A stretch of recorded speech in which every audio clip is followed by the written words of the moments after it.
Hey there, and welcome back to another episode of Smile Sessions. I'm Christina Perry, your host, here to help you find joy and balance in this incredibly chaotic thing called life. Today, we talk about something that impacts every single one of us, which often seems like an untamed mystery: your hormones. Yep, those little messengers in your body that seem to have the direct hotline to your feelings, energy levels, and let's be honest, your sanity. Now, if you caught our last episode, Hormones 101, you got the lowdown on what hormones actually are and how they work. But today, we're diving into an angle that's especially close to my heart: the surprising or not so surprising connection between hormones and your mental health. Trust me, you're going to want to stick around for this one. Let's set the stage with a quick reality check. Imagine having one of those days. You wake up already feeling like your patience tank is empty. The smallest thing can set you off. The coffee machine bugs out, your inbox is packed, and even the puppies in the Instagram videos somehow manage to irritate you. That might feel like your mood acting up, but so often there's a hormonal element below the surface. For example, did you know your body's stress hormone, cortisol, can flatten your mood if it stays elevated for too long?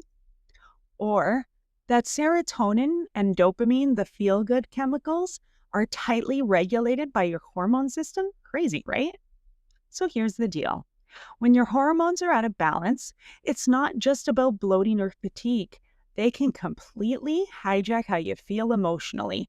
Even things like anxiety and depression could have roots in your hormonal health.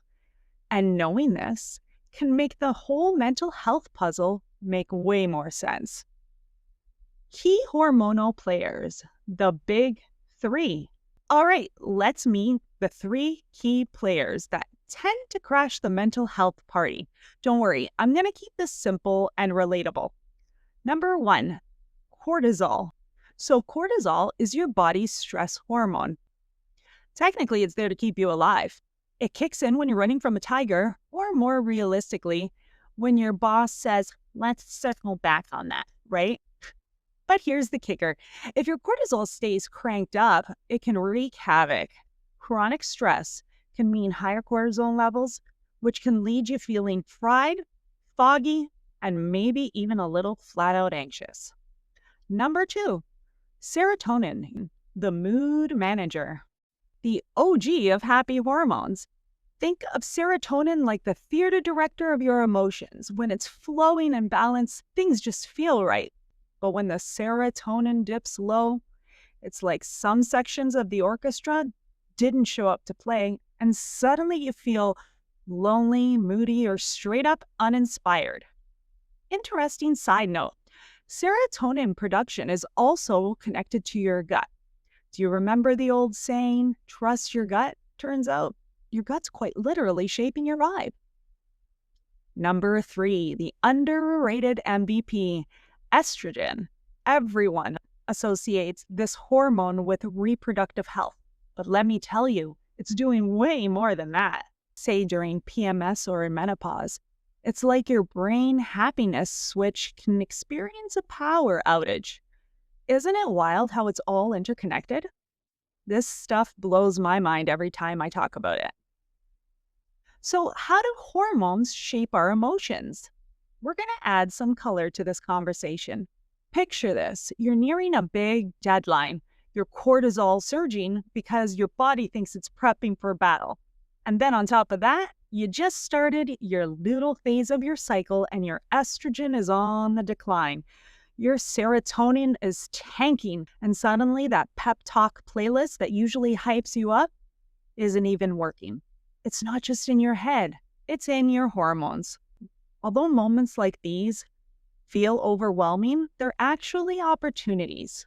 When you start noticing these patterns, those days when you're snapping 1 minute, on the verge of tears the next, you're not just emotional, you're hormonal, and that's okay. The goal here is learning how to work with your hormones, not against them. Taking charge of hormonal balance. Now, I know what you're thinking. This sounds like a lot. Is there anything I can actually do about it? The answer is a Big yes. And here's where it gets fun. Small daily habits can have a massive impact on keeping your mental health and hormones in harmony. Number one, prioritize your sleep. Sleep is your body's hormonal reset button. When you don't get enough, cortisol shoots up and chaos ensues. A consistent 7 to 8 hours, that's your starting point. Number two, boost your diet. Eating for hormonal balance doesn't mean kale smoothies 24/7. It means prioritizing whole foods, healthy fats, and protein that help support hormone production, stabilize blood sugar, and literally nourish your brain. Number three, move your body. Exercise is magic, and when it comes to mental health, even a gentle walk gets your cortisol levels down and releases endorphins, another happy brain booster. Number four, learn your rhythm. For my friends with cycles, tracking your phases can be incredibly empowering. You'll start noticing patterns right away when you feel your best or when you feel tired and irritable. Knowledge is truly power. All right, my friends, as we wrap up today, I hope that if you loved today's episode, it would mean the world to me if you could share it with a friend or drop a review on your favorite podcast platform. You never know who might need a nudge towards this part of their mental health. Until next time, keep smiling, keep thriving, and most importantly, keep being kind to yourself. I'm Christina Perry, and this has been another session for your soul.